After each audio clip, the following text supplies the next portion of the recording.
So hey guys, welcome back to another video. दोस्तों, आज की वीडियो में हम सीखेंगे कि हम अपने Realme C2 को रूट कैसे कर सकते हैं। तो चलिए इस वीडियो को जल्दी से स्टार्ट करते हैं। दोस्तों, सबसे पहले आपको कुछ फाइल्स डाउनलोड करनी होगी, उनका लिंक मैं डिस्क्रिप्शन में दे दूंगा। उन फाइल्स को डाउनलोड करके अपने SD कार्ड में कॉपी कर लें। अब हम चलते हैं अपने फ़ोन में। फ़ोन में जाने के बाद सबसे पहले हम चेक करते हैं कि हमारा फ़ोन रूटेड है या नहीं। तो यहाँ पर जैसे कि आप देख सकते हैं मेरा फ़ोन रूटेड नहीं है। अब आपको जाना है सेटिंग्स में।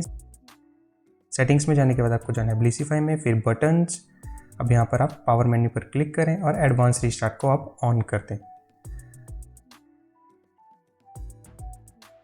अब आप पावर बटन को होल्ड करें और यहाँ रीबूट करते हैं आप रिकवरी में।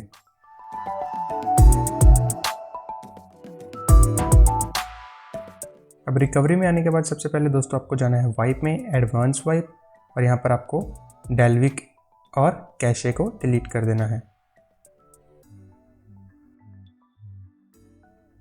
अब आप चाहें होम पे, फिर आप चाहें इंस्टॉल पे, और जो मैंने एक मैजिस्क का आपको लिंक दिया था वहाँ से आप डाउनलोड कर लें जिप को और उसको फ्लैश कर लें।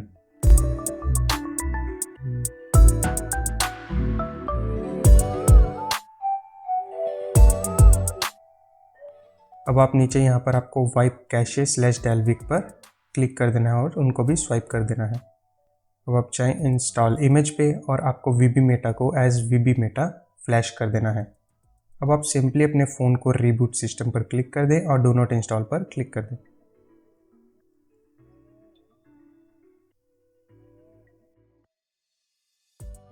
तो हमारा फ़ोन जो है रीबूट हो चुका है। अब यहाँ पर हमारे सामने एक मैजिस्क का एक आइकन आएगा। अब आप देख सकते हैं मैजिस्क का आइकन जो है वो आ चुका है।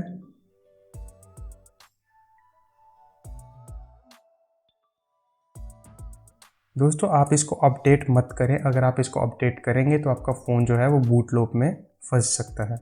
तो इसको अपडेट मत करें, जैसे है वैसे इसको यूज़ कर लें। अब हम चलते हैं अपने रूट चेकर में और यहाँ पर फिर से चेक करते हैं कि हमारा फ़ोन जो है वो रूट हुआ है या नहीं। तो जैसा कि आप देख सकते हैं हमारा फ़ोन जो है वो रूट हो चुका है। दोस्तों, अगर आपको ये वीडियो पसंद आई हो तो इसको लाइक करें, हमारे चैनल को सब्सक्राइब करें और इस वीडियो को शेयर करें। So thank you guys for watching this video. See you again in the next video.